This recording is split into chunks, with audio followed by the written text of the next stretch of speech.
Salut à tous les amis, j'espère que vous vous portez bien, j'espère que vous allez bien. Moi c'est Warren et si vous êtes nouveau sur la chaîne, vous vous abonnez. Ici vous êtes sur Guerrier Mental et Diaspora Africaine. Ici on parle de développement personnel, on parle d'entrepreneuriat et on parle d'immigration aux États-Unis. Ce sont des thématiques qui vous intéressent. Vous vous abonnez et vous partagez la vidéo autour de vous et vous nous suivez à travers nos réseaux sociaux, notamment Facebook et Instagram. Alors le truc c'est que ce que j'ai envie de parler aujourd'hui c'est: est-ce que vous vous êtes posé la question de savoir pourquoi est-ce que les États-Unis est la première puissance au monde? C'est-à-dire, on va dire ça comme ça, parlons ça comme ça. C'est-à-dire, est-ce qu'on s'est posé une fois la question, ou encore est-ce que vous vous êtes posé la question de savoir pourquoi est-ce que les États-Unis en fait étaient la première puissance mondiale? Ou encore, qu'est-ce qui fait en fait le secret de la force des États-Unis en fait? Je suis sûr que beaucoup de personnes n'ont peut-être même pas pris le temps de se poser ce genre de questions en fait. Et le truc c'est que j'ai observé un peu comment est-ce que la société américaine fonctionne avec mon peu d'expérience et je constate une chose qui saute aux yeux et qui est évident en fait. C'est le fait que aux États-Unis en fait, quand vous vous baladez dans les villes ici aux États-Unis, le drapeau est toujours accroché en fait dans chaque édifice. C'est-à-dire, vous pouvez marcher, même les populations, c'est-à-dire les populations, quelqu'un à sa maison, il met son drapeau devant sa maison en fait. Et qu'est-ce que ça sous-entend? Ça sous-entend le fait que depuis le bas âge aux États-Unis, on apprend aux gens ce qu'on appelle le patriotisme. Est-ce que vous voyez? C'est le patriotisme qu'on enseigne aux gens. Et c'est comme ça, en fait, que les jeunes grandissent avec cette notion de patriotisme. C'est la raison pour laquelle c'est facile pour un jeune de rentrer dans l'armée aux États-Unis parce qu'il sait que pour lui, c'est un honneur d'aller servir son pays.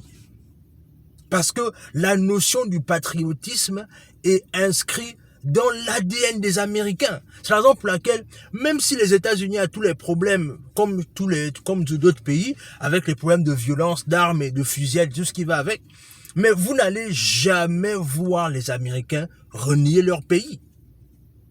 C'est-à-dire, il y a toujours cette fierté-là de dire que je suis américain, je suis américain, je suis américain. Et même, le truc que vous allez aussi constater, une chose évidente, c'est que non seulement les gens font tout pour aimer leur pays, mais en même temps aussi, ce qui se passe également, c'est que à chaque fois, on a un respect pour le drapeau en fait.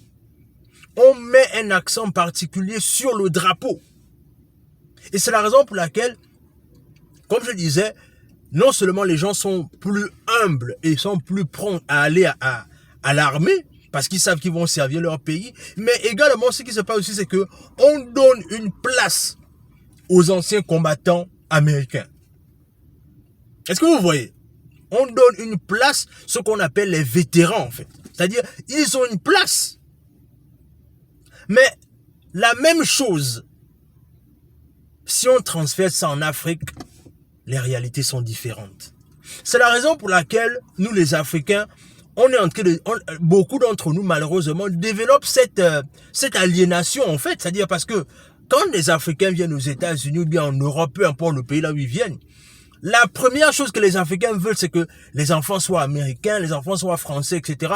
Parce que il y a ce côté-là, en fait, là où il y a ce complexe-là, il faut le dire ainsi. Il y a ce complexe-là, là où, en fait, on est convaincu, en fait, que parce qu'il faut que mon enfant soit français, soit américain, soit canadien, pour que je me sente intégré, en fait. Est-ce que vous voyez un peu? Alors que ceux qui ont compris ça, en fait, ce qu'on appelle l'intégration, mais l'intégration dans les papiers, ce sont les Mexicains, les Asiatiques et les Indiens. C'est-à-dire, voilà cette communauté, les Mexicains, eux, ils savent que eux, ils sont Mexicains, mais dans les papiers. Les Asiatiques, ils savent qu'ils sont de la nationalité dans le pays dans lequel ils ont immigré, mais c'est dans les papiers. Ça s'arrête là, en fait. Mais nous, contrairement à nous les Africains, c'est que nous, on s'intègre tellement dans les pays dans lesquels on vit, jusqu'à ce qu'on s'oublie même soi-même. Est-ce que vous vous rendez compte? C'est-à-dire que notre intégration est tellement bien faite qu'on finit même par oublier qui on est. Et c'est la raison pour laquelle, quand on finit par avoir les papiers dans les pays dans lesquels on a immigré, quand on nous parle par exemple du fait que voilà, voilà ce qui se passe dans ton pays aujourd'hui, mais en fait toi tu ne te reconnais même plus parce que toi tu estimes que toi tu es déjà américain, tu es déjà français. En fait, les problèmes de ton pays ne te concernent même plus en fait. Tu estimes que c'est plus ton problème, toi tu as eu tes papiers, c'est bon quoi. C'est-à-dire, à la base même, tu as à peine un contact avec le pays, ton pays d'origine. Voilà donc quoi, nous les Africains, on développe notre aliénation en fait. On développe notre aliénation. Et je me souviens une fois, je bossais dans une entreprise, là j'avais trouvé un monsieur là-bas qui m'avait fait le training dans l'entreprise. Ça faisait maintenant 13 ans qu'il était là, il n'était pas retourné au pays, c'était un Africain. Et le truc, c'est qu'une fois dans une conversation comme ça, je lui ai posé la question de savoir, mais finalement, tu rentres au pays quand et tout, et tu me disais, non, tu sais, le pays, l'Afrique, c'est pas trop ça, moi je suis d'abord là, moi j'attends ma retraite, et après je vais rentrer. Voilà ce qu'on fait en fait, c'est-à-dire que ce qu'on voit beaucoup de nos grands frères font, c'est que eux ils viennent ici, ils travaillent dans certains boulots pendant des années, et ce qu'ils font, c'est qu'ils attendent la retraite pour rentrer en Afrique.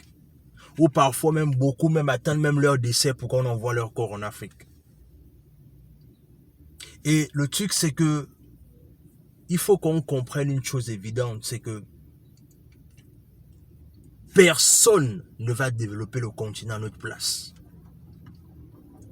Personne ne va se soucier du continent à notre place.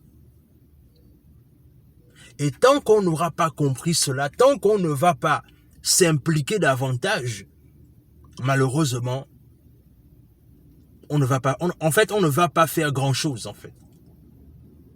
Il faut que nous tous, on comprenne la nécessité de s'impliquer, de penser à y retourner et de faire quelque chose. C'est de ça dont il est question. Hein. C'est-à-dire, il y a une nouvelle génération d'Africains là qui est maintenant